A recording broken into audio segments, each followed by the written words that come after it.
merci à l'IREMO pour avoir organisé cette intéressante journée. Je n'ai pas pu assister ce matin et je sais que Yezid Sayeg est quelqu'un de très, très remarquable et que je suis sûr qu'il vous a passionné.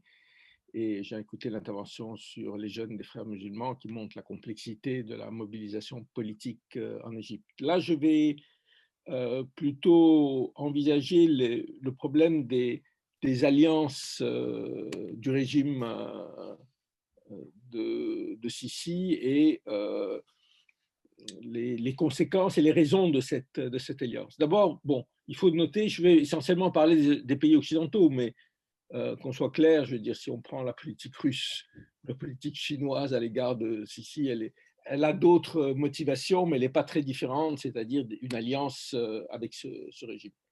Il y a Donald Trump qui, avec son cynisme inimitable, parlait de Sisi comme son dictateur préféré. Les dirigeants européens, quand ils parlent de lui, sont évidemment un peu plus mesurés, mais n'en continuent pas moins d'affirmer la nécessité de maintenir et de développer les relations avec l'Égypte de Sisi pour des raisons de stabilité et pour aussi des raisons économiques. Et, voilà. Et Israël aussi, il ne faut pas l'oublier, qui a joué un rôle peut-être le plus déterminant dans les pays occidentaux dans le soutien au régime Sisi. Je reviendrai tout à l'heure sur la manière dont le lobby pro-israélien à Washington a pesé pour qu'il n'y ait pas de condamnation américaine du coup d'État, mais il continue à développer une collaboration, notamment militaire dans le Sinaï, puisque les avions israéliens bombardent régulièrement avec l'accord des autorités égyptiennes des positions dites entre guillemets terroristes. Les raisons de ces alliances de ces différents pays sont diverses et elles ne sont pas forcément les mêmes selon les pays. Mais ça a été souvent justifié par ces pays occidentaux au nom de la lutte et de la guerre contre le terrorisme. Et je reviendrai tout à l'heure parce que je pense que c'est un élément très important de la propagande. C'est un élément pour gagner les opinions publiques parce que, en tous les cas, en Europe, c'est quand même très difficile d'expliquer que le régime Sisi est un allié. Et donc, il faut qu'on trouve des raisons. Et que cette idée de la guerre contre le terrorisme fait apparaître cette alliance comme une espèce de moindre mal. Oui, bien sûr, le régime n'est pas extraordinaire, mais quand même, nous luttons contre le terrorisme. Et j'essaierai de montrer comment cette vision de guerre contre le terrorisme dévoie totalement à la fois les raisons de l'alliance, mais aussi dévoie les politiques occidentales. Il y a évidemment, je vais essayer d'expliquer, il y a une certaine continuité dans les politiques des pays occidentaux à l'égard de l'Égypte depuis bien avant Sisi, c'était vrai sous Moubarak, pour des raisons d'abord objectives. Je veux dire, si on se place en termes de réelle politique, de relations entre les États, l'Égypte est un pays important du Proche-Orient, c'est un pays de plus de 100 millions d'habitants, il fut longtemps le cœur battant, comme on disait, du monde arabe, un acteur décisif du conflit israélo-arabe et un prestige qui, pendant un temps, en tous les cas, a dépassé largement les frontières du monde arabe. Cette aura s'est beaucoup dissipée au cours des dernières décennies, à la fois parce que le conflit israélo-arabe, au sens conflit entre États, depuis la signature de la paix séparée entre l'Égypte et Israël, est moins important. Mais pour les Américains, le fait que l'Égypte reste fidèle aux accords de Camp David est un élément très important de leur stratégie. Mais c'est aussi pour des raisons internes et économiques. Et je veux dire, l'Égypte est un pays qui est en crise permanente depuis des décennies, qui a une économie qui est quand même, avec peut-être des secteurs dynamiques, mais qui est quand même très essoufflée, et qui n'a plus les moyens d'avoir une diplomatie très active au niveau même africain ou arabe. J'ai fait une comparaison qui me semblait intéressante, c'est si on compare la Turquie et l'Égypte, qui ont à peu près le même nombre d'habitants, et qui dans les années 60-70 avaient le même produit intérieur brut, aujourd'hui la Turquie a 3 fois le produit intérieur brut de l'Égypte, et ce qui donne à la Turquie, au-delà de tous les aspects politiques et idéologiques, des moyens de politique internationale. La politique internationale, ce n'est pas seulement de prendre des positions, c'est aussi d'avoir des entreprises, d'avoir des relations. Par exemple, on sait que la Turquie est, je crois, le pays du monde qui a le plus de liaisons aériennes avec l'Afrique. Tout ça, ça demande un dynamisme économique que l'Égypte n'a pas. Et on a vu donc quand même, c'est important de le voir aujourd'hui, une espèce de rétrécissement de l'horizon égyptien et de l'influence égyptienne. Et on peut dire aujourd'hui que globalement, cette influence, elle se limite aux pays frontaliers. C'est-à-dire l'Égypte se préoccupe de Sinaï et par là même de Gaza. Elle se préoccupe du Soudan, de la Libye. Voilà. Et au-delà de ça, son influence est extrêmement réduite. Il y a aussi un élément aujourd'hui qui prend une certaine actualité, c'est le canal de Suez, qui en fait un point de passage important, qui accorde aussi qui donne une importance à l'Égypte.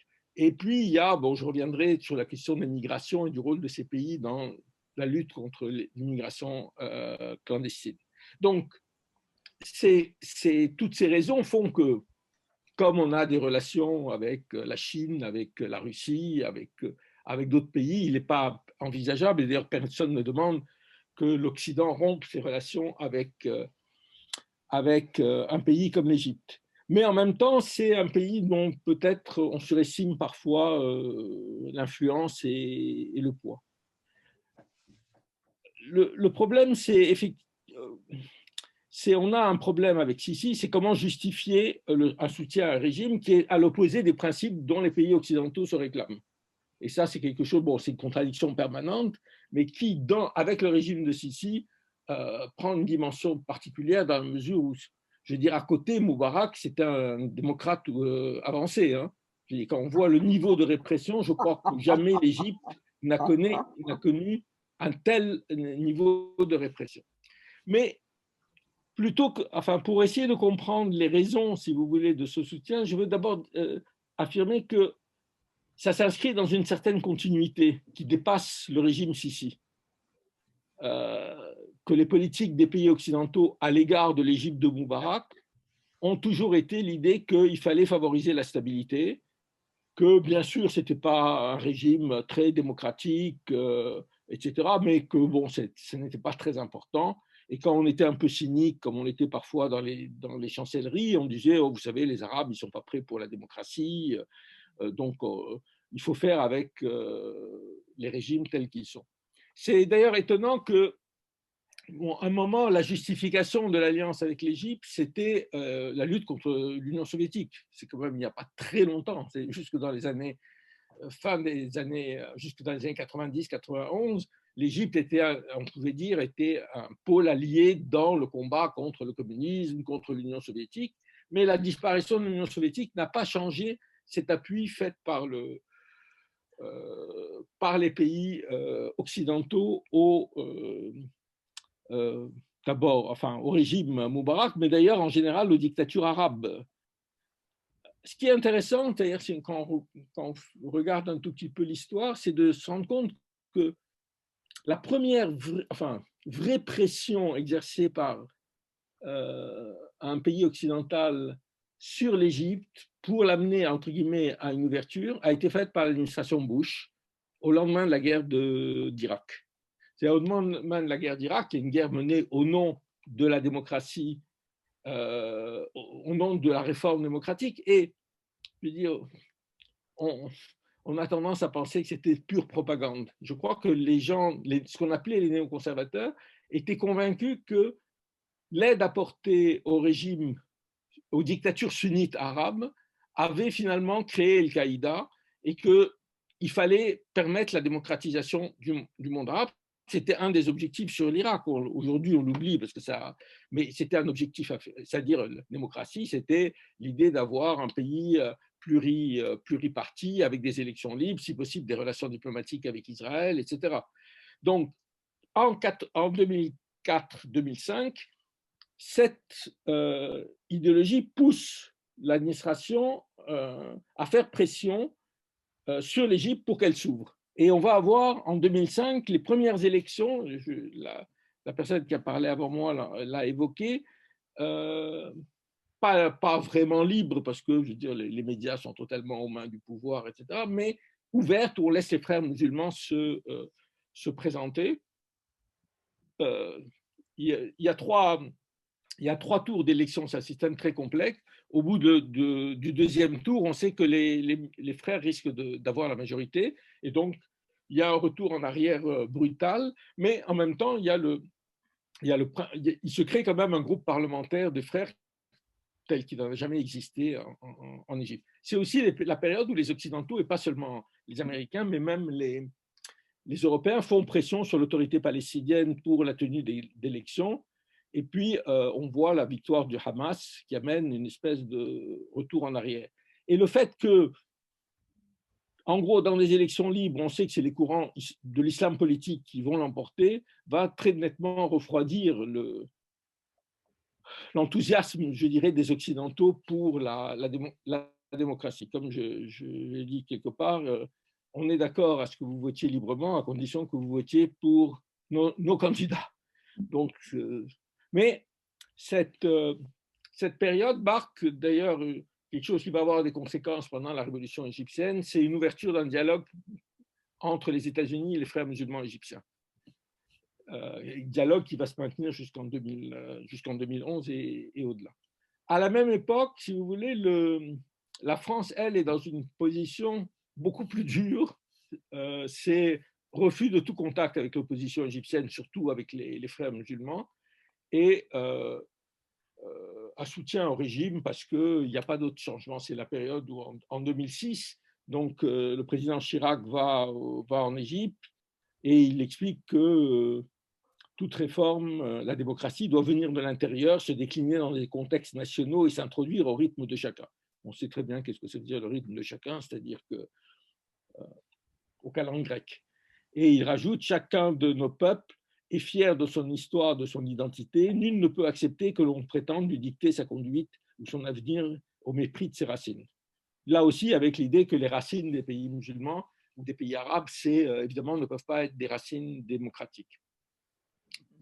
Et quand éclate la révolution égyptienne de 2011, on va voir, c'est intéressant de voir quelle a été la position à l'époque, en tous les cas, des Français et des Américains. Les Américains ayant évidemment, il faut le rappeler, quand on parle des politiques, le poids américain en Égypte n'a rien à voir avec le poids est nettement supérieur au poids des Français ou même des Européens. L'administration Obama est divisée. On le sait maintenant par les mémoires. Hillary Clinton souhaite qu'on soutienne Moubarak jusqu'au bout. Obama, il est très isolé au sein de son gouvernement, il pense le contraire. Mais bon, il va y avoir des négociations et il y a un journaliste qui a écrit un livre très remarquable américain du New York Times, David Kirkpatrick, qui fait parler à un haut fonctionnaire du département d'État qui lui explique quelle a été la position de l'administration Obama pendant le début de la révolution. Il a dit on a penché en faveur d'une transition dirigée par Moubarak. Quand ça n'a pas marché, on s'est prononcé pour Omar Suleiman, qui était le chef des services de renseignement, qui est devenu à un moment le numéro 2. Et quand cette idée a été abandonnée, on s'est dit d'accord, travaillons avec le Conseil supérieur des forces armées. L'objectif n'était pas la démocratie. L'objectif, c'était de garder le contact avec l'armée égyptienne et de garantir la paix avec Israël. Et je veux dire, c'est important de voir, d'ailleurs, pour la plupart des pays occidentaux, jamais la démocratie n'a été un des buts de leur politique, de leur relation avec l'Égypte ou les pays arabes. Et ce qui est intéressant, c'est que à la veille du coup d'État de juillet 2013, l'administration Obama est aussi divisée. D'abord, elle est au courant que le coup d'État va arriver. Obama envoie un de ses représentants pour essayer de faire pression pour que le coup d'État n'ait pas lieu, mais parallèlement, le secrétaire à la Défense et le chef de la CIA font comprendre aux généraux américains, aux généraux égyptiens qu'ils ont le feu vert. Et finalement, ils vont laisser faire, ils vont laisser faire le coup d'État. Et quand le coup d'État a lieu, Obama, vous vous en souvenez peut-être, refuse de qualifier ce qui s'est passé de coup d'État. Parce que s'il le qualifie de coup d'État, ça aurait entraîné ipso facto la suspension de l'aide américaine, et ce qui était très difficile. John Kerry, le secrétaire d'État depuis décembre 2012, donc c'est lui qui va suivre ce coup d'État, va va expliquer que l'argumentation avancée par l'administration américaine, c'est que Sisi s'était incliné devant la volonté populaire et agissait pour sauver l'Égypte. Et les généraux égyptiens affirmaient aux Américains qu'ils avaient destitué Morsi pour éviter une implosion et établir la primauté de l'État de droit, et non dans le but de gouverner.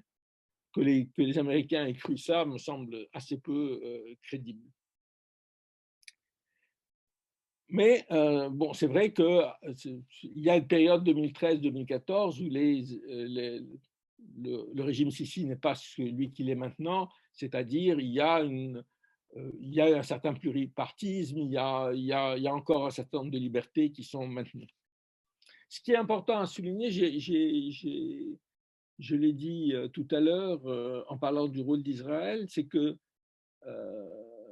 les Israéliens vont jouer un rôle majeur à Washington pour empêcher la prise de sanctions contre l'Égypte, contre Sisi, enfin contre le coup d'État, en expliquant que toute réduction de l'aide américaine ne pourrait qu'accroître l'instabilité en Égypte, miner d'importants intérêts américains et avoir un impact négatif sur notre allié israélien.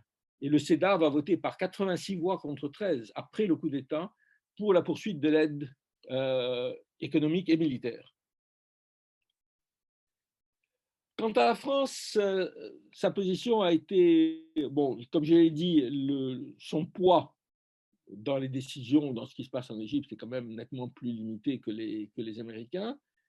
Mais il va y avoir de manière assez spectaculaire un changement du discours et qui est traduit par une intervention devenue fameuse de notre ministre des Affaires étrangères à l'époque, Alain Juppé, qui, lors d'un colloque à Lima, à l'Institut Monde Arabe, en avril 2011, déclare « Il faut bien le reconnaître, pour nous, ce printemps a constitué une surprise. Trop longtemps, nous avons pensé que les régimes autoritaires étaient les seuls remparts contre l'extrémisme dans le monde arabe. Trop longtemps, nous avons brandi le prétexte de la menace islamiste pour justifier une certaine complaisance à l'égard des gouvernements qui bafouaient la liberté et freinaient le développement de leur pays. » Mais il faut le reconnaître aussi, cette illumination démocratique de nos dirigeants, elle ne va pas durer. Dès 2015, c'est-à-dire au moment où la répression devient le plus fort, c'est-à-dire où on sort de cette espèce de pluralisme, vous vous souvenez, Baradaï est vice-premier ministre, il y a des partis libéraux qui sont au gouvernement, donc on va vers plus en plus de répression. C'est le moment où François Hollande, donc président de la République, va adouber le régime égyptien en se rendant à l'inauguration de l'élargissement du canal de Suez. Et c'est aussi, alors évidemment, ça pèse d'un point important. Durant cette inauguration, il y a les premiers Rafales vendus par la France qui volent au-dessus des gens qui ont été des invités à cette inauguration du canal de Suez. Et ces ventes de Rafales ont été négociées par Jean-Yves Le Drian, qui est à l'époque ministre de la Défense, et qui depuis est un des principaux j'allais dire porte-parole, c'est peut-être méchant, de Sisi en France. Et à l'époque, François Hollande explique la coopération avec l'Égypte va se poursuivre et se renforcer. Il y a eu une livraison de frégates, parce qu'on en a vendu aussi, donc il y en aura d'autres, parce que nous avons la volonté de faire en sorte que l'Égypte puisse se défendre face au terrorisme, ajoute Hollande. Et le chef de l'État rappelle à quel point il est préoccupé par la situation dans la région, en Libye, en Syrie, en Irak ou au Yémen. Et il rajoute, je n'oublie pas les actes terroristes qui peuvent se passer ici même en Égypte, notamment dans le Sinaï. C'est face à cette menace que nous devons trouver des partenaires qui puissent avoir les moyens de se défendre, de lutter contre le terrorisme et aussi de contribuer à chercher avec nous des solutions pour la paix dans la région. Alors, ça m'amène un peu à revenir un peu sur cet argument du terrorisme. D'abord sur l'idée qu'il y a du terrorisme en Égypte, qui est un argument que le régime va utiliser de plus en plus en qualifiant les frères musulmans d'organisations terroristes. Mais en fait, ce qui est frappant, c'est qu'il n'y a pas de terrorisme en Égypte avant 2013.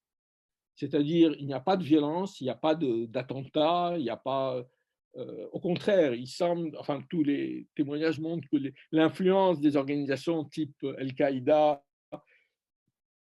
est plutôt en déclin parce que pour la première fois, il y a une perspective démocratique. Même au Sinaï, qui est devenu depuis 2013 un foyer d'implantation de l'État islamique, il n'y a pas d'action violente. Alors, le Sinaï a toujours été une région un peu à part en Égypte qui a toujours été négligée par le pouvoir central, où il y a toujours eu des trafics, il y a toujours eu des oppositions, etc. Mais jusqu'en 2013, il n'y a aucune action violente qui est menée dans le Sinaï. Donc, c'est l'arrivée au pouvoir de Sisi qui va radicaliser la population dans le Sinaï, d'un côté. Et l'autre chose qu'on peut constater, c'est que justement, malgré la violence de la répression, les frères musulmans, qui sont la principale force d'opposition, ne vont pas basculer dans la violence. Il va y avoir tout un débat interne sur l'usage de la violence, mais en fait, le débat, il se situe entre une aile qui est l'aile majoritaire, qui a toujours été pacifique, qui veut pas, et une aile qui dit non, non, il faut qu'on puisse s'attaquer, non pas à faire des attentats, mais s'attaquer à des institutions, c'est-à-dire des ministères, etc., mais sans tuer des civils. Donc, et quand vous voyez aujourd'hui ce qu'on pourrait appeler comme attentat terroriste, je reviendrai là-dessus, c'est vraiment très peu. Donc, en fait, cet argument est un argument qui est vraiment un argument de propagande du régime, mais c'est un argument qu'on voit bien ici, Hollande va reprendre. Et ça m'amène à une réflexion qui est, bon, qui vaut pour l'Égypte, mais qui est beaucoup plus large. Aujourd'hui, on est enfermé dans ce carcan de la guerre contre le terrorisme. C'est-à-dire que, à la fois pour des raisons de propagande, parce que aussi il y a eu des attentats en France, etc., il y a l'idée que nous sommes confrontés à une espèce d'immense nébuleuse terroriste qui menace nos valeurs, entre guillemets, nos institutions, etc.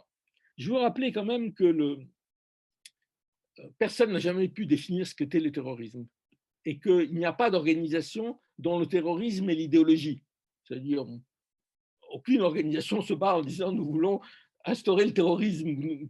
Donc ça n'a vraiment le terrorisme. Alors après on peut discuter, c'est-à-dire est-ce que c'est la violence contre les civils, est-ce que c'est la violence, mais c'est un débat. Je vais en dire un mot, mais il n'y a pas d'organisation terroriste. Les organisations qui ont été qualifiées de terroristes au cours de l'histoire, ça va des groupes d'extrême droite en Italie dans les années 70, à l'ETA basque, au Front de libération nationale algérien, à l'OLP, à l'ANC, etc.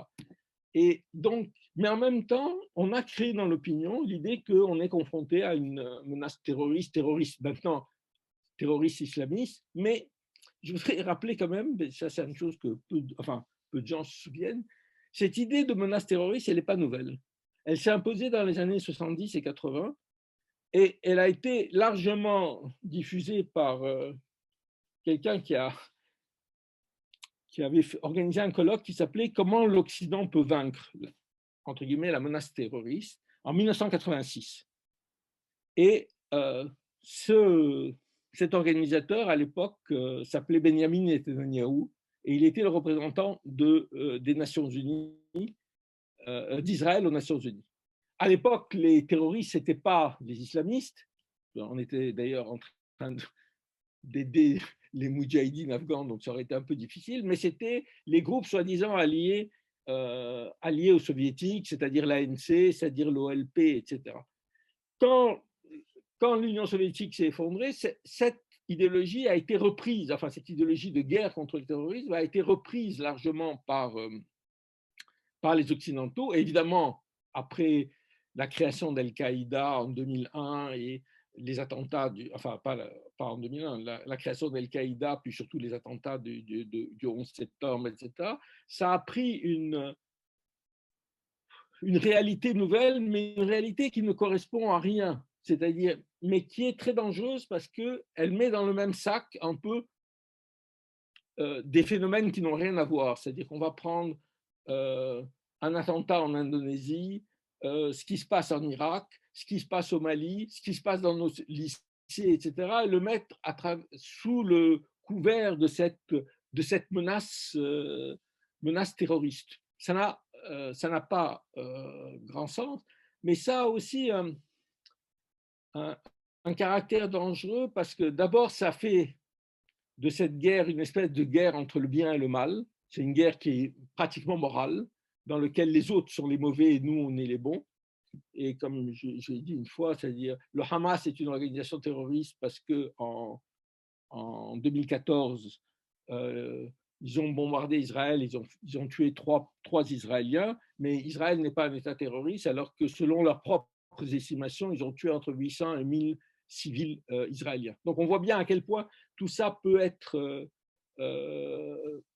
manipulé, mais ça crée une espèce euh, de sentiment d'appartenance des Occidentaux en disant nous sommes face à une menace. Et puis, c'est quand même un discours qui est aujourd'hui manipulé par tous les pouvoirs. C'est-à-dire, vous discutez avec la Turquie, ils vous disent le PKK, c'est terroriste. Vous discutez avec les Chinois, ils vous disent les Ouïghours, c'est des terroristes. Donc, c'est devenu un argument qu'on se renvoie les uns aux autres et qui, en dernière instance, veut dire qu'il n'y a pas de problème politique. Il y a le problème que les autres sont des méchants qui utilisent le terrorisme. Ce n'est pas que le terrorisme ou l'utilisation de la violence est le résultat de problèmes politiques qu'on peut négocier ou non, c'est une guerre sans fin. Et bon, comme Bush déclare, lui, la guerre contre le terrorisme en 2001 à la suite du 11 septembre, il dit c'est une guerre sans fin. C'est-à-dire c'est une guerre qui... Parce qu'on combat le mal. Je ne sais pas très bien qu'est-ce que c'est le mal, mais on le combat. Et c'est une guerre qui, comment dire, je veux dire, c'est à la fois un concept, enfin, comment dire, si on prend la guerre qui a inauguré, enfin, le conflit qui a inauguré la guerre contre le terrorisme, c'est l'Afghanistan, donc où les Américains interviennent en 2001. On est 20 ans après, et le mieux qu'on peut espérer, c'est qu'on va ramener les talibans au pouvoir et qu'on n'aura pas l'État islamique. Donc, mais quand même, malgré tout ça, on continue à avoir le même type d'intervention. La France au Mali, par exemple, on est dans une situation où je dirais, cette guerre contre cette utilisation de la guerre contre le terrorisme, elle est utilisée par les gouvernements pour justifier leur politique, mais elle crée aussi des impasses et elle crée comment dire, une incapacité à comprendre les problèmes. Aujourd'hui, la France est enlisée au Mali depuis 7 ans, et il faut rappeler que c'est François Hollande qui nous a amenés dans cette histoire. Il n'y a pas de perspective, c'est-à-dire, c'est évident que c'est une guerre qui n'est pas gagnable, et parce que quelque part, à un moment, il va falloir négocier avec des organisations qu'aujourd'hui on qualifie de terroristes. Donc, ce terme de terrorisme sert à la fois à dépolitiser les débats, c'est-à-dire à empêcher qu'on ait une vraie discussion, est-ce qu'il faut être au Mali, etc. Mais elle sert aussi, comme je l'ai dit, au pouvoir en place de justifier leur répression. Et on va vous dire, oui, l'Égypte, bien sûr, c'est pas vraiment démocratique, mais c'est quand même, ils font face à une menace terroriste dans le Sinaï ou ailleurs contre laquelle il faut se battre.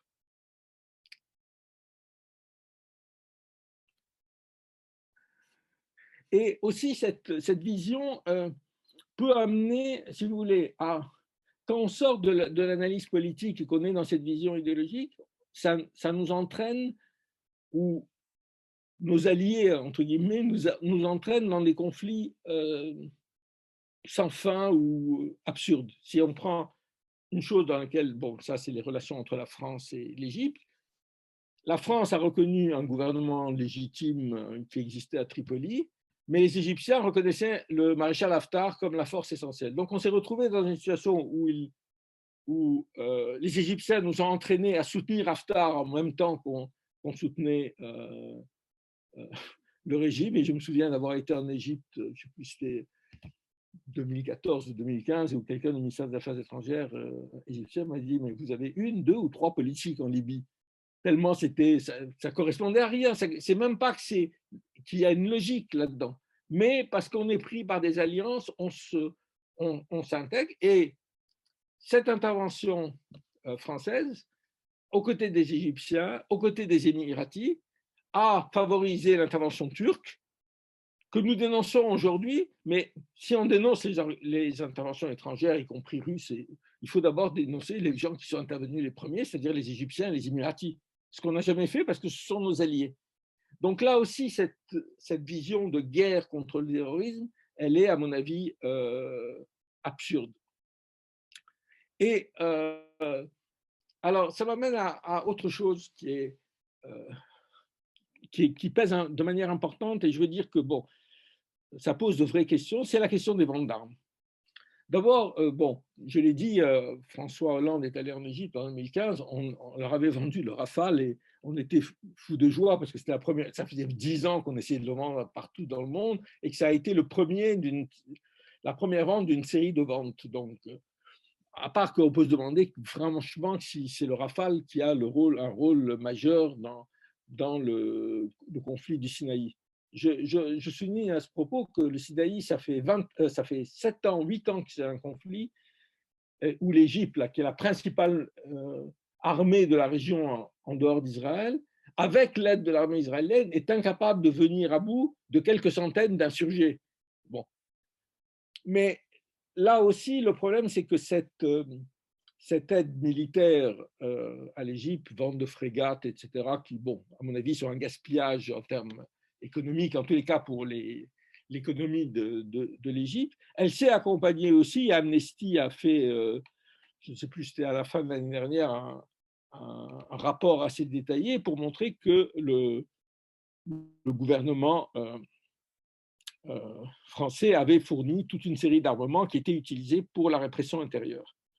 Et en plus, il faut dire que ça se fait en contradiction avec les décisions de l'Union européenne. C'est-à-dire il y a un certain nombre de directives européennes sur quel type d'armes on peut vendre, que le rapport d'Amnesty International détaille, et qui sont violées. Alors, soyons clairs, la France n'est pas le seul pays qui fait ça, mais il y a donc une aide directe qui n'est pas seulement à la guerre contre le terrorisme, entre guillemets, au Sinaï ou ailleurs, mais une aide qui permet d'arrêter les manifestations, de tirer sur les manifestations, etc. Et alors, ça m'amène à autre chose, c'est-à-dire la guerre contre le terrorisme, comme je l'ai dit, c'est à la fois un camouflage d'une politique et en même temps une manière de se tromper, si on peut dire, sur le type de conflit qui existe dans la région. Et c'est quelque chose de dangereux. Ce n'est pas seulement un slogan idéologique, mais c'est quelque chose qui nous entraîne dans des choses très différentes, très difficiles, parce que comment on définit qui est terroriste? On ne sait pas le définir. Et le régime égyptien dit, enfin pour le régime égyptien, tout le monde c'est un terroriste frère musulman. C'est frère musulman terroriste. Ils peuvent arrêter des chrétiens et dire c'est des frères musulmans terroristes. Donc mais nous, on rentre dans ce discours. Mais au-delà de ça, il y a évidemment des intérêts économiques. Et je voudrais dire un mot et poser un certain nombre de questions à propos justement des exportations d'armes. La France est devenue, entre 2015 et 2019, le troisième exportateur d'armement dans le monde. Et le monde arabe représente la part la plus importante de ces exportations, et l'Égypte représente 25% de ces exportations. Alors, c'est les Rafales, mais c'est aussi les frégates, c'est aussi des blindés, etc. etc. Et là, c'est une question qui est posée, c'est-à-dire, comment dire, à tout gouvernement aujourd'hui qui arrive au pouvoir avec les meilleures intentions du monde, comment on fait face à cette situation? C'est-à-dire, vous pouvez dire, ben, on ne va pas leur vendre d'armes. Mais si on ne leur vend pas d'armes, ça pose des problèmes sur l'industrie d'armement, ça pose des problèmes sur l'armement de l'armée française. Les Rafales doivent... et ça pose des problèmes très compliqués. Alors, on peut avoir une position morale de dire, mais on n'en a rien à faire, etc. Mais je ne vois pas un gouvernement, quel qu'il soit, défendre des positions purement morales sur la question des ventes d'armes. Mais ça demande aussi de savoir comment on fait. C'est-à-dire, concrètement, si on veut limiter les ventes d'armes, qu'est-ce qu'on fait? Est-ce qu'il y a des moyens de reconversion? Est-ce que bon, mais c'est un débat compliqué. Et j'ai dit la politique de Macron, ça a été, on l'a vu encore en décembre 2020, il a invité Sisi à Paris. Mais il y a un épisode qui est assez mal connu, c'est que donc, dans la première période sous Hollande et au début de la période Macron, il y a eu un développement très important des relations bilatérales entre la France et l'Égypte, des relations militaires. Et puis en janvier 2019, Macron est allé en Égypte et il a fait une conférence de presse, je dois dire que j'étais extrêmement étonné, extrêmement courageuse, sur la dénonciation des droits de l'homme, de la situation des droits de l'homme en Égypte. Le résultat a été immédiat, c'est-à-dire le gel, non pas des ventes qui avaient déjà été, faites, mais de tous les projets de vente d'armes qui existaient ont été gelés ou donnés aux Italiens ou aux autres. C'est une question, je pense que c'est en partie pour ça que Sisi a été invité à Paris en décembre 2020, qu'il a été nommé Grand Croix de la Légion d'honneur de manière clandestine. C'est les Égyptiens qui ont rendu l'information publique. Mais ce que je voulais dire par là, c'est euh, quand on pense à la question des ventes d'armes, moi j'ai discuté avec les gens d'Amnesty qui travaillaient là-dessus, sur les exploitations d'armes françaises, que si on veut sortir simplement du discours purement moral, il y a aussi à avancer pour nous, mais c'est un problème franco-français, de qu'est-ce qu'on fait des industries d'armement et quelle est leur place dans l'industrie. On peut expliquer aux ouvriers, aux quelques milliers d'ouvriers qui travaillent là-dessus, qu'ils vont être au chômage. Bon, c'est voilà. Mais maintenant, ça, je veux dire, là, on se rend compte que l'Égypte a fait pression sur la France et a eu les moyens de faire pression et a amené Macron, d'une certaine manière, à mettre de l'eau dans son vin. Il a déclaré d'ailleurs, lors de cette visite de Sisi, je ne conditionnerai pas notre coopération en matière de défense comme en matière économique à ces désaccords sur les droits humains, en estimant plus efficace d'avoir une politique de dialogue exigeant plutôt qu'une politique de boycott qui viendrait à réduire l'efficacité d'un de nos partenaires dans la lutte contre le terrorisme et pour la stabilité régionale. Et donc la France est dans cette situation plus compliquée peut-être qu'aux États-Unis, parce qu'il y a une opinion publique en Europe et en France qui est quand même très hostile à Sisi, parce qu'il y a eu 2011 et que les gens ont vu ce que c'était le soulèvement égyptien, qui a une espèce de sympathie, etc. Et donc, on a ce gouvernement français qui, d'un côté, ne peut pas soutenir inconditionnellement le régime, et de l'autre, ne peut pas prendre ses distances, et il est dans une espèce de contradiction qui fait que on le décore de la Légion d'honneur, mais on ne veut pas le rendre public. Et là, récemment, il y a eu même chose, en début mars, il y a Bernard Rémier, le patron de la DGSE, qui est allé en Égypte, sur les services de renseignement extérieur. Euh, c'est une visite qui devait être secrète. Elle a été rendue publique par les Égyptiens, qui, eux, ont tout intérêt à montrer qu'ils ont l'Égypte de leur côté, qu'ils ont la France de leur côté. Alors, au-delà des exports, bon, je ne vais pas développer sur les relations, il y a des relations économiques aussi importantes, donc euh, il y a aussi un dernier élément qui est important, c'est la lutte contre l'immigration clandestine, qui est souvent mise par l'Europe au même niveau que la lutte contre le terrorisme. C'est souvent le même dossier, lutte contre l'immigration clandestine et le terrorisme. Récemment, j'ai vu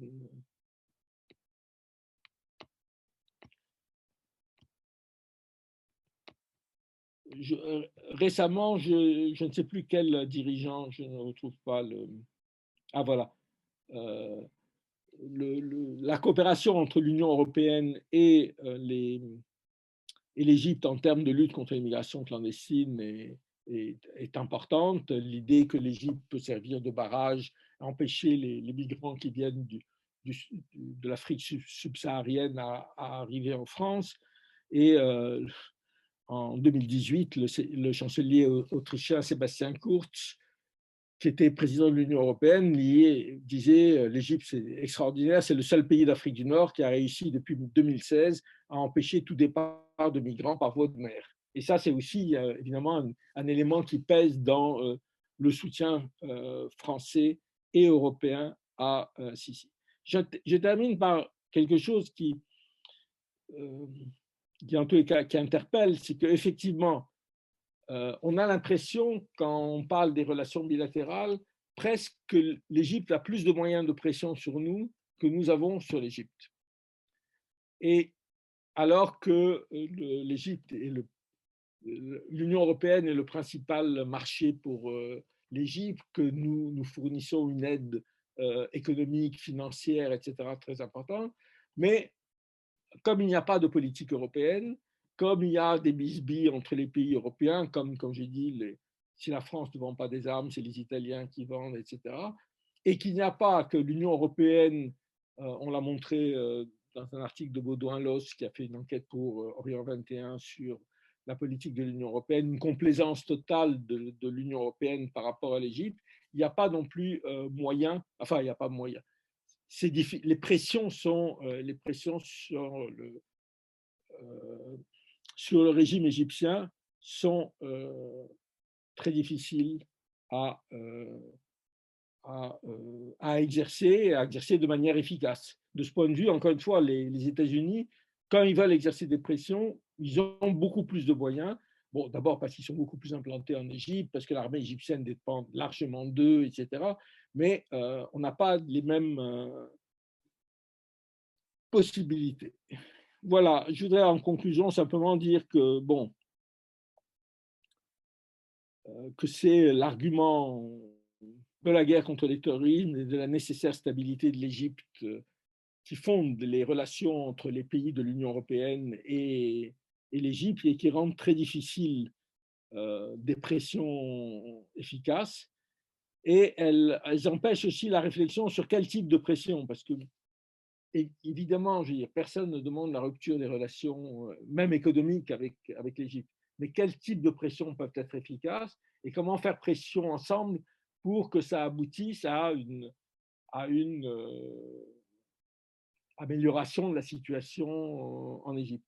Et je terminais en disant que cette ambiguïté européenne et plus largement occidentale, quelque part, discrédite totalement le discours que nous avons sur la défense des droits humains et sur la démocratie.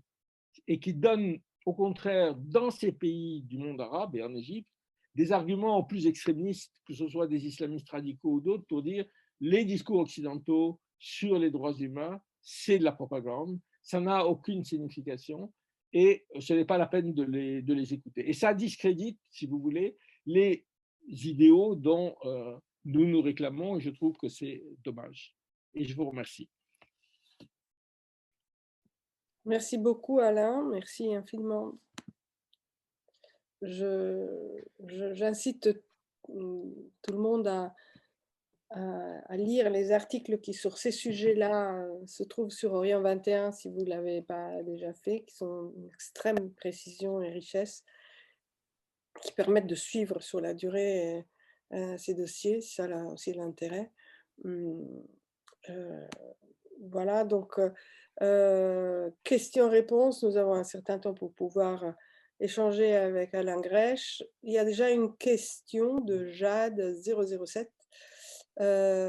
Alain, bonjour. Est-ce que, comme pour la Turquie, l'Union européenne verse des fonds à l'Égypte pour contenir la migration?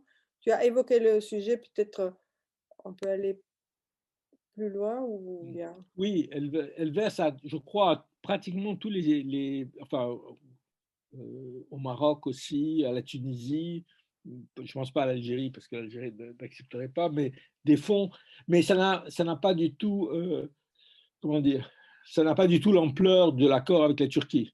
Parce que le problème de la Turquie, c'était la présence de 3 millions de Syriens et une espèce de chantage exercé par les Turcs en menaçant l'Union européenne d'ouvrir les frontières. Même si, bon, je veux dire, qu'on soit clair, je veux dire, la Turquie est le pays qui a accepté, qui a, qui a accepté le plus de réfugiés syriens. Il faut rappeler que les réfugiés syriens, ils sont au Liban, en Jordanie et en Turquie, qui sont des pays nettement plus pauvres et qui accueillent bien plus de réfugiés que nous. Mais bon, ça n'a pas du tout. Il y a une aide qui est. La philosophie de l'Union européenne, c'est d'avoir que les frontières extérieures soient au-delà de la Méditerranée. C'est de faire que les pays jouent un rôle, et on le voit avec la Libye. Le pire, c'est la Libye, parce qu'en Libye, il n'y a pas d'État, Donc, en fait, on confie à des milices le soin de faire barrage et on sait qu'il y a l'extorsion, massacre, viol, etc. etc.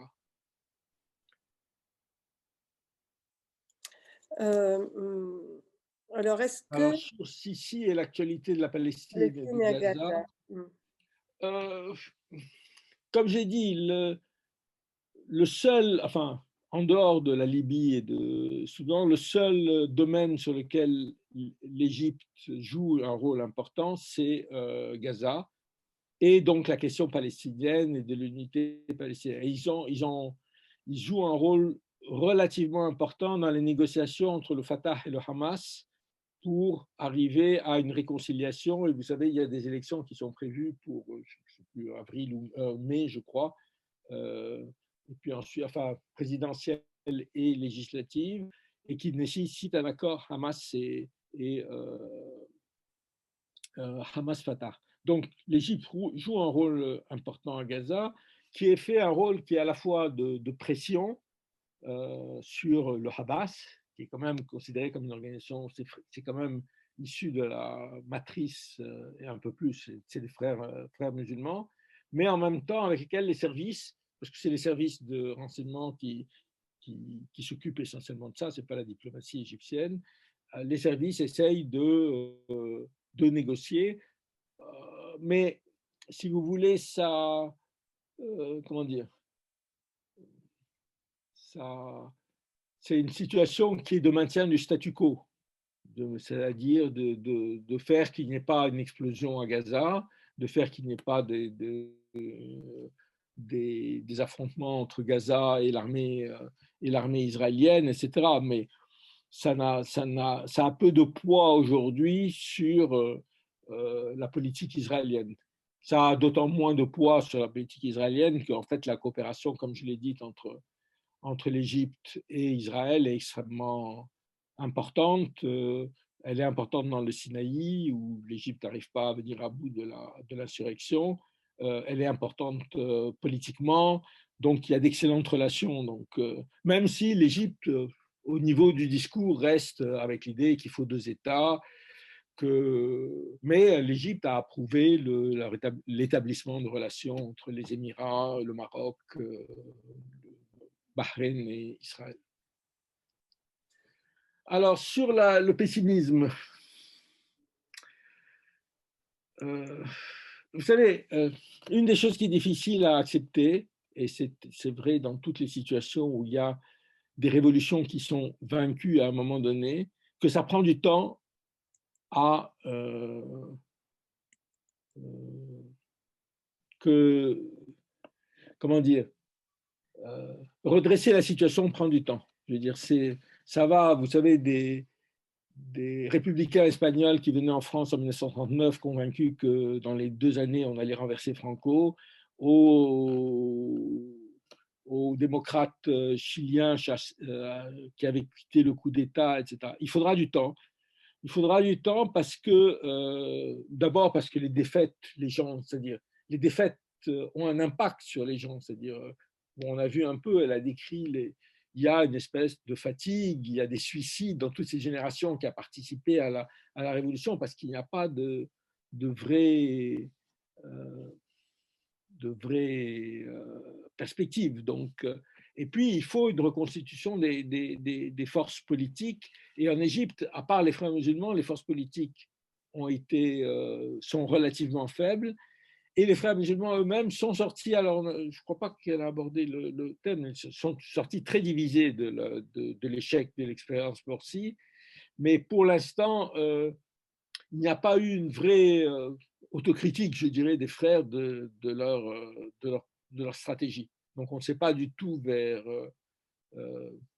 comment ils peuvent envisager. Eux, ils sont plutôt, enfin, en tous les cas, la direction officielle, parce qu'il y a eu des décisions, ils sont plutôt l'idée, on résiste, c'est la 5e fois qu'on est réprimé, et puis on résiste et on va continuer. Et ils gardent une influence. Hein. Il y avait eu récemment, il y a 2 ans, un sondage qui a été fait qui montrait que 20 à 25% des Égyptiens gardaient une confiance dans les frères musulmans. Donc ça reste une organisation forte. Maintenant, vous savez, vous m'auriez posé la question en 2010 sur le monde arabe, on aurait sans doute été extrêmement pessimiste. Enfin, moi, j'aurais été extrêmement pessimiste parce que ça faisait tellement longtemps qu'on dit que ça ne pouvait pas durer, que ces régimes faillis, dictatoriaux, devaient finir par s'en aller, que on, on croyait que c'était ça. Enfin, puis à un moment, ça a explosé. En Égypte, c'est la même chose, à part qu'on ne sait pas, vous savez, une des choses des révolutions ou des changements, c'est qu'on ne sait pas comment ça s'est déclenché. C'est même quand vous voyez ce qui s'est passé en Tunisie, pourquoi ça a commencé à Sidi Bouzid par ce jeune qui en plus n'est pas un militant politique qui se suicide, et pourquoi ça a déclenché alors qu'il y avait eu des suicides avant, qu'il y avait eu déjà des... Franchement, on ne peut pas savoir. Ce qu'on peut dire, c'est que je pense que le régime est incapable de résoudre les problèmes du pays. C'est-à-dire qu'il y a une situation économique sociale qui est extrêmement difficile, il y a une situation démocratique qui est extrêmement difficile, qui fait aussi que le pays perd une partie de ses forces vives. Donc voilà, maintenant comment ça va changer? Moi, des fois, je me dis que d'une certaine manière, ce qui parfois est frappant en Égypte, c'est que l'armée n'a pas besoin d'une dictature aussi violente. À un moment, je me disais, ben, ils vont à un moment dire à Sisi, écoute, tu t'en vas, parce qu'on peut gérer le pays autrement. C'est-à-dire, à la limite, sous Moubarak, il était géré de manière différente, pas aussi brutale. Mais encore une fois, ça peut, je ne sais pas, est-ce qu'il peut y avoir des gens qui disent à Sisi, tu vas voir ailleurs? Est-ce que ça peut être un soulèvement social parce qu'il y a des problèmes sociaux qui s'accumulent? Est-ce que ça peut être une grande violence? Un des, un des arguments du régime, et c'est un argument qui pèse, hein, je veux dire, il faut pas, c'est regarder ce qui se passe en Syrie, en Libye, etc., etc. Au moins, nous, on a un État et on continue avec l'État. Donc non, je suis jamais pessimiste, moi, mais en même temps, en politique, on ne peut pas faire de prévision. Ce qu'on peut dire, c'est que, comment dire, ce type de régime ne peut pas perdurer pour l'éternité parce qu'il y a en Égypte, il y a des couches moyennes, il y a des couches populaires qui vivent très mal cette situation, il y a des couches moyennes qui ont quand même, malgré toute la répression, qui voient ce qui se passe dans le monde, qui reçoivent des informations par Internet, etc., etc. Mais je dirais, c'est presque une position philosophique de dire que ça ne peut pas durer. Oui, Caroline Barbary, bien sûr, vous pouvez prendre la parole. Oh, bonjour. Oui, alors pour cette question de pessimisme aussi, hein, enfin, une révolution n'est pas périmée au bout de 18 jours ou au bout de 10 ans. Donc, en France, on est passé d'une révolution à une dictature et puis après à une royauté. Et ça a pris beaucoup de temps, donc une révolution n'est pas périmée. Moi, je pense que la révolution continue. Surtout que, c'est vrai que l'opposition politique n'arrive pas à s'organiser, puisqu'ils n'ont pas le temps, parce qu'ils sont persécutés, parce que au moindre détail, ils sont tout de suite sous menace, enlèvement, disparition et tout ça. Mais alors, il y a un collectif qui s'appelle Monos, de la justice sociale, la plateforme de la justice sociale, qui sont en train de recenser tous les mouvements ouvriers qui se passent partout en Égypte, depuis 2010 jusqu'à nos jours aujourd'hui. Et les mobilisations ouvrières, paysannes, écologiques ne s'arrêtent pas depuis. Donc peut-être que ça reprendra. Enfin, on a bien vu que pendant la Révolution, c'était surtout tous ces secteurs, une fois unique, il y a eu l'explosion de cette magnifique révolution de 25 janvier. Mais jusqu'à aujourd'hui, au jour même, bah, il y a plein de sortes de mobilisations qui se passent à d'autres niveaux, certes plus petits, certes pas dans une idéologie socialiste révolutionnaire ou frères musulmans ou libérale, mais à petite échelle, les ouvriers ils sont toujours en train de résister en occupant des usines, en occupant des places publiques et en occupant aussi des bureaux de patrons. Donc, les résistances sont toujours là.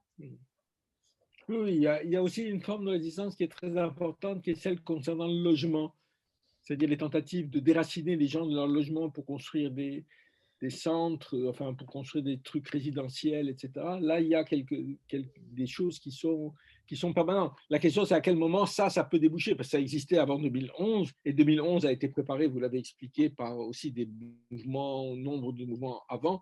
Là, il faudra voir comment ça peut converger, combien de temps ça va mettre pour converger, mais je ne crois pas qu'on puisse faire des prévisions, si vous voulez. C'est toujours très difficile de savoir à quel moment un régime peut tomber ou un régime peut être confronté. Alors quelqu'un dit soulèvement type révolte du pain, oui, il y a eu des révoltes du pain, c'était 77 pour l'Égypte, non? C'était les révoltes du pain, oui, c'était ça, mais il y a là les réformes économiques libérales qui ont été appliquées par le régime depuis 2 ans ont à la fois très appauvri la population, mais ont abouti à beaucoup de petits mouvements ponctuels, mais n'ont pas abouti à quelque chose de type soulèvement, type révolte du pain. Hein.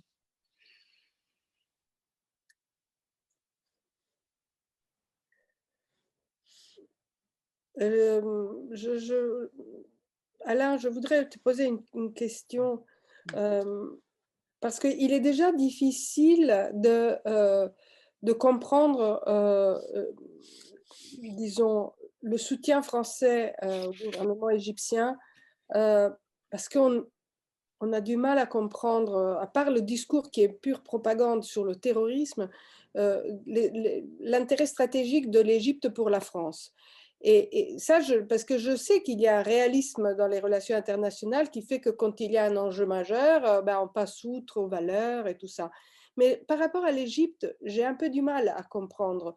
Pas par rapport à l'Égypte, par rapport au gouvernement égyptien. Et ce qui me surprend, donc ça c'est déjà pour moi un peu une énigme de pourquoi ce gouvernement est si fortement engagé auprès du gouvernement actuel en Égypte. Mais ce qui me surprend aussi, c'est l'apathie totale de l'opinion publique, je dirais même de la société civile française, vis-à-vis de ça. Parce que moi, je suis abonnée à toutes les manifestations anti-Sisi qui se déroulent en France. Et on est un nombre mais ridicule de personnes qui viennent. Alors que, je veux dire, c'est par définition une cause juste et qui ne stigmatise pas les Égyptiens ou l'Égypte, mais qui critique ouvertement, précisément, qui identifie dans le président et dans son gouvernement le responsable de ce qui se passe. Et il y a une espèce d'apathie totale qui me paraît totalement incompréhensible. Je vais donner juste un exemple de quoi je suis un peu fière, mais qui est un mini-geste, mais qui quand même a eu un certain impact. Lorsque Sissi a eu la Légion d'honneur à l'automne, les Italiens qui avaient eu, les intellectuels italiens qui ont eu la Légion d'honneur quand ils sont venus en France pour des raisons X ou Y, ils sont allés nombreux à l'ambassade de France à Rome à rendre la breloque de la Légion d'honneur qu'ils avaient eue. C'était un truc qui les a déchirés parce qu'en général, c'est des gens qui adorent la France, c'est des francophiles absolus, etc. Et ils ont fait ce geste parce que l'Italie est restée traumatisée par l'histoire de Giulio Regeni. Mais c'est un geste d'intellectuels qui font un truc comme ça qui avait quand même du sens. Pourquoi en France, rien? C'est là où, pour moi, en tous les cas, l'explication, c'est la guerre contre le terrorisme. C'est-à-dire, quand même, on a fait triompher en France, plus que dans d'autres pays, de manière plus caricaturale, je dirais, l'idée que nous sommes engagés dans une guerre. Alors, c'est ambigu, c'est contre le terrorisme, contre l'islamisme radical, contre les choses, et que c'est une guerre compliquée, c'est une guerre qui nous menace, qui menace chez nous avec les attentats, et donc qu'il faut être prudent, qu'il faut... je dirais, on a le même problème sur la solidarité avec la Palestine. Hein. C'est-à-dire, chaque fois maintenant qu'on parle de la Palestine, on renvoie au Hamas. Et pour l'Égypte, on vous renvoie aux frères musulmans. Et ce que la presse en France a été contre le coup d'État de manière massive, mais quand même, l'idée qu'il y avait, vous savez, le printemps, le printemps arabe et l'hiver islamiste, etc., l'idée que l'Égypte était sous la menace d'une dictature islamiste, etc., c'est des choses, je pense, qui pèsent vraiment sur les gens, qui disent, bon, c'est vrai que ce régime est mauvais, mais nous ne voulons pas voir les frères musulmans au pouvoir, nous ne voulons pas voir les islamistes au pouvoir. Bon. Et je pense que ça pèse beaucoup, beaucoup sur les esprits. Et je pense que ça pèse plus que, enfin, de ce que je peux voir, mais peut-être je me trompe, ça pèse plus que dans les autres pays occidentaux. Quand même, on est dans les pays européens, le seul pays où le terme d'islamophobie pose problème. C'est-à-dire, c'est un terme qui est accepté partout. C'est en France, c'est le seul. Je veux dire, c'est donc là, il y a vraiment quelque chose qui a changé. Et j'insiste parce que je pense que sur Israël-Palestine, ça pèse beaucoup.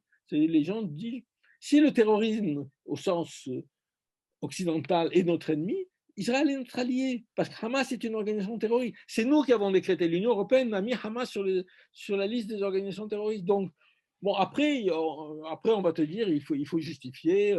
L'islamisme, c'est la même chose que le nazisme. On s'est bien allié avec le totalitarisme soviétique, etc. Tu as tous les arguments. Mais je pense que ça pèse beaucoup. Oui. Et puis, bon, c'est aussi, enfin, tu as la crise plus largement des organisations de gauche, de leur mobilisation. C'est vrai que les organisations sont, j'allais dire fatiguées, je ne sais pas, c'est Oui, non, mais le surtout, domaine de mobilisation militante est plus difficile qu'il n'était avant. Il y a plein enfin, je sais pas, de raisons, je pense. non, mais c'est sûr que notre génération est un peu fatiguée, ça c'est sûr. Mais nous ne sommes pas non plus majoritaires. Bref. Il y a peut-être aussi une question d'information, parce que depuis qu'on a cette crise sanitaire, quand même, moi je constate que l'information en France, elle est quand même covido-française. Et donc on est beaucoup moins informé sur ce qui se passe à l'étranger. Donc je pense que ça peut jouer aussi sur le manque de réactivité face à ce qui peut se passer ailleurs, tout simplement parce qu'on est beaucoup moins bien informé. Vous ne pensez pas que ça peut jouer? Oh oui, oui, tout à fait. Mais en fait, c'est très simple. Vous regardez les médias, il y a deux types d'informations. Le Covid et l'islam. Un jour, c'est le Covid et l'autre jour, c'est la mosquée de Strasbourg. Un jour, c'est le Covid et l'autre jour, c'est quelque chose qui concerne l'islam, les Verts, etc., etc. Donc, en plus, ça pèse. Et ce qui est, comment dire, moi, ce qui me frappe, par exemple, c'est dans les débats, c'est comment, alors, peut-être aussi, c'est le rôle que jouent les chaînes d'information continue, les médias, etc. Quand vous suivez ce qui s'écrit sur Twitter, etc., c'est impossible d'avoir un débat rationnel. C'est-à-dire, on peut discuter sur la mosquée de Strasbourg, mais je veux dire, c'est légal. Minute Goruche est une organisation qui est reconnue en France. Point. Je veux dire, et il y a le Concordat à Strasbourg. Donc, mais on n'arrête pas d'avancer. C'est comme, bon, l'UNEF, on peut être, encore une fois, avoir des positions différentes, mais je ne sais plus qui. Il y avait Laure Adler qui expliquait que dans les années 70, elle était militante du MLF et elle voulait que les femmes soient entre elles et ne voulait pas de mecs. Et que, bon, voilà. Mais on peut dire que l'UNEF a tort sur le type de réunion, mais ça prend un ton totalement hystérique et je pense malheureusement que les chaînes d'information en continu aujourd'hui pèsent sur le débat politique de manière très importante et beaucoup plus importante que le poids en termes d'audience qu'elles ont. Je ne sais plus qui disait, je crois que c'est Acrimed qui est l'association de critique des médias qui fait un travail vraiment très très remarquable. Il montrait que ces chaînes d'information continue comme CNews, elles sont en permanence ouvertes dans les rédactions des journaux. C'est qu'elles influent sur les journalistes eux-mêmes. Donc, finalement, on rentre dans une espèce de surenchère comme ça qui fait que, oui, le débat devient assez difficile. Alors, j'ai l'impression qu'il y a une petite fatigue maintenant après toutes ces journées de discussion. Donc, juste une question, disons, si tu devais penser à... Parce que l'idée, c'est aussi qu'effectivement, ça a été dit, je pense, par Caroline Barbary, les révolutions, c'est des événements pas instantanés, c'est des processus et qui prennent du temps, etc. Est-ce que ça te paraît possible d'envisager et qui seraient les acteurs sociaux qui pourraient être à la manœuvre dans une reprise du mouvement de contestation en Égypte? Est-ce qu'il y a, disons, les ingrédients de quelque chose qui pourrait faire penser à un processus qui va, non, peut-être pas vers la révolution ou la révolution prolétarienne, mais au moins la révolution démocratique, disons, à injecter un peu plus de dimension participative. Voilà, comme on dit dans les démocraties contemporaines qui n'osent pas aller plus loin que ça. Mais non, mais je veux dire sérieusement, est-ce qu'il y a, ou pour l'instant, tu ne vois pas trop sur comment ça peut se fonder?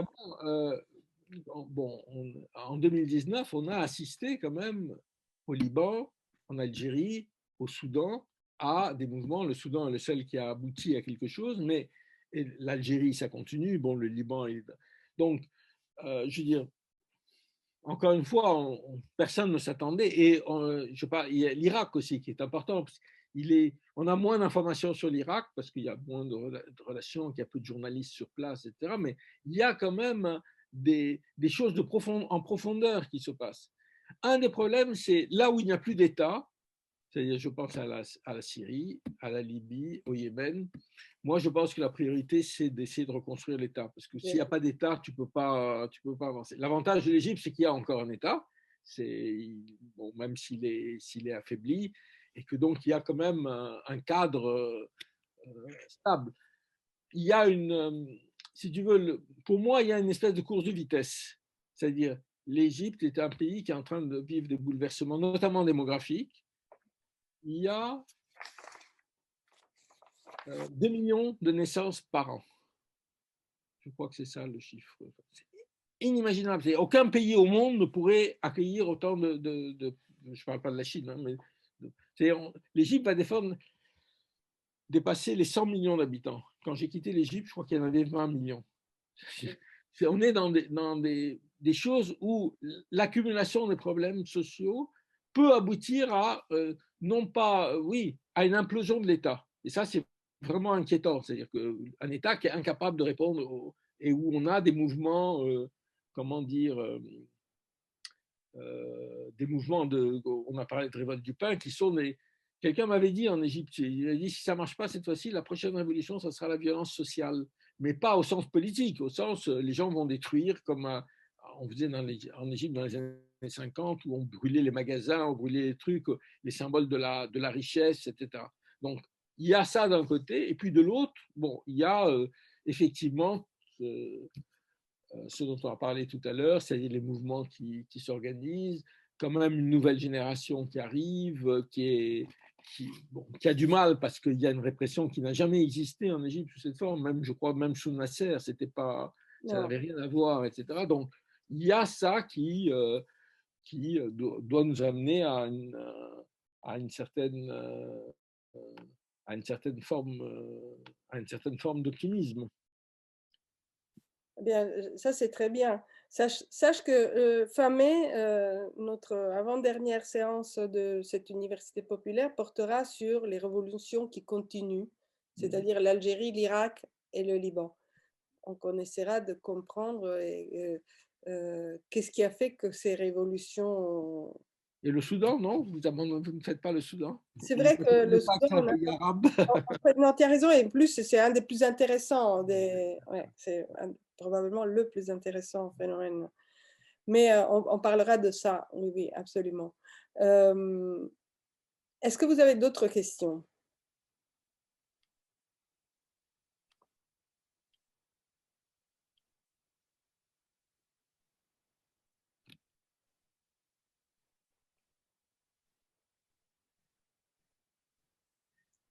Donc, normalement,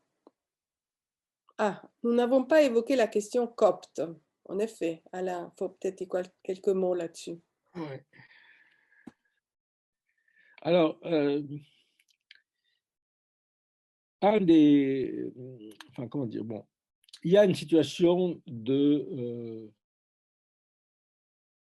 d'oppression, le mot est trop fort, de traitement des Coptes depuis des décennies, qui est un traitement injuste.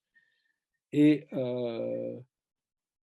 avec une capacité du régime à s'attirer les bonnes grâces de la hiérarchie copte, qui est une hiérarchie religieuse qui est particulièrement réactionnaire à tous les sens du terme.